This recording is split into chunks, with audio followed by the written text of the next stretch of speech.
culture avec Louise Dupont qui nous a rejoint. Bonjour Louise. Bonjour Ashrem.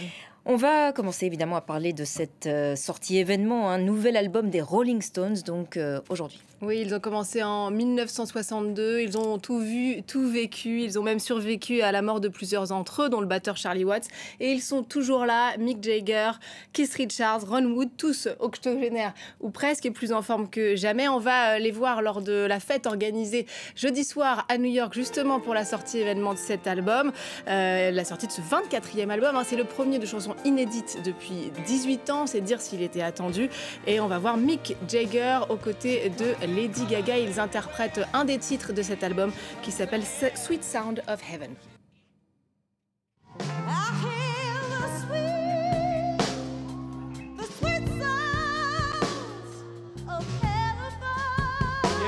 Yes, you do. I said they're coming down. They're coming down to the earth.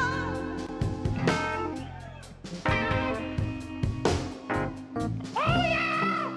Oh yeah! Oh yeah! Oh yeah! Oh yeah! Et ce n'est pas la seule collaboration de cet album, Louise. Oui, effectivement, ils se sont entourés de beau monde. On peut notamment citer Stevie Wonder ou encore Elton John, mais on peut regretter qu'en fait Lady Gaga n'est vraiment la seule à vraiment donner de la voix aux côtés de Mick Jagger, puisqu'Elton John et Stevie Wonder sont cantonnés au piano. Même chose pour Paul McCartney. Alors c'est vrai qu'il y a eu beaucoup d'émulation aux côtés de ce duo, ce qui pouvait être annoncé comme un duo, puisque c'était donc là des membres phares des Beatles, le groupe historiquement rival des Rolling Stones, qui participe à cet album, mais à la basse, puisqu'il était également bassiste, Paul McCartney, sur le morceau Bite My Head Off. Alors pas forcément facile de distinguer, mais peut-être que les plus experts entendront les accords de basse de Paul McCartney. Écoutez.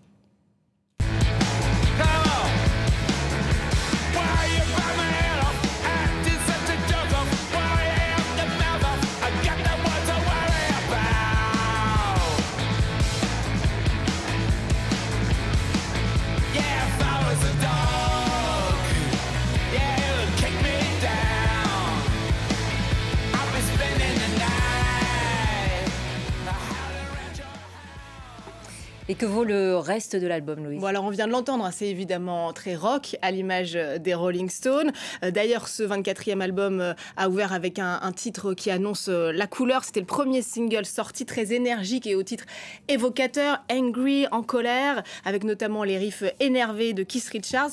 Suivent ensuite 11 morceaux où on le retrouve un peu les ingrédients qui ont fait le succès du groupe, mais aussi des influences un peu années 80. On l'a entendu avec Lady Gaga, du blues, du gospel ou encore de la country.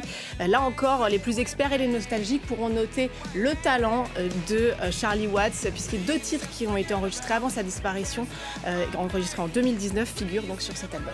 Et Actu Musique, toujours avec les MTV European Music Awards qui sont annulés. Et oui, en raison d'inquiétudes autour de la sécurité, les MTV Europe Music Awards devaient se tenir le 5 novembre prochain au Parc des Expositions de Villepinte. Et compte tenu des événements et du contexte mondial actuel, vous voyez ici le communiqué des organisateurs, nous avons décidé de ne pas poursuivre l'organisation de ces MTV Europe Music Awards 2023. C'est vrai qu'avec le conflit au Proche-Orient, les fausses alertes à la bombe se sont multipliées ici en France, notamment dans les lieux culturels, avec le Louvre ou encore le château de Versailles qui ont été évacués. Alors, la cérémonie n'aura pas lieu, vous l'avez compris, mais les votes continuent d'être comptabilisés. Les artistes recevront leur trophée. Et cette année encore, la chanteuse américaine Taylor Swift, qui était repartie avec 4 trophées l'année dernière, part grande favorite puisqu'elle a 7 nominations.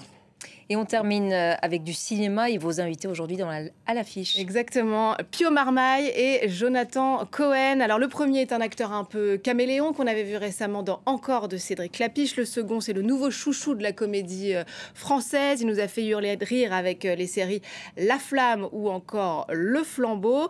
Et ils sont réunis donc dans Une année difficile. C'est le nouveau film de Olivier Nakache et Éric Toledano, le duo à qui l'on doit bien sûr Nos jours heureux, Hors normes et bien sûr l'aventure intouchable avec Omar Sy. Et cette fois-ci, il nous propose de suivre l'histoire de 2 personnages un peu en bout de course, puisqu'ils sont complètement surendettés et ils vont intégrer un peu par opportunisme et surtout pour les bières gratuites, un groupe de militants écologistes. Je vous propose d'écouter les 2 acteurs, Jonathan Cohen et Pio Marmaille, nous expliquer pourquoi ils ont eu envie de participer à ce projet.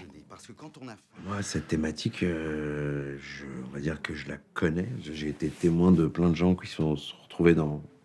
Pas de plein de gens, j'exagère, mais de quelques personnes quand même se sont retrouvées dans cet engrenage des prêts à la conso qui sont quand même très faciles à obtenir, on va pas se mentir. C'est pour ça que c'est aussi vicieux. Donc oui, je vois très bien le système en soi, oui. Le système en soi et le mental qu'on a quand on fait appel à ça. Alors, il y en a qui en ont vraiment besoin pour, ne serait-ce que pour payer leur loyer ou pour l'étude des enfants ou pour les Noëls ou tout ça. Il y en a d'autres aussi, un peu comme nos personnages, qui veulent se donner l'illusion d'aller au-delà des limites que la société leur donne. C'est-à-dire que, voilà, oui, j'ai envie de faire des cadeaux à ma femme. J'ai envie de me situer là et arrêter de se sentir oppressé. Donc, oui, moi, ça me touche énormément. Ce qui est aussi assez riche et singulier dans le cinéma d'Éric Olivier, c'est qu'effectivement, il y a toujours un fond social assez dur, assez bouillonnant, et en même temps, ça passe toujours par le prisme de la comédie. Ce qui fait qu'il y a un peu comme dans les comédies italiennes des années 60-70, où il y a en fait cet endroit où cette espèce de photographie de l'époque où on peut aussi rire de ce qu'on est nous-mêmes. Voilà, et l'intégralité de cette interview avec Jonathan Cohen et Pio Marmaille, c'est à 16h45 dans l'affiche. Merci beaucoup Louise pour cette page culture.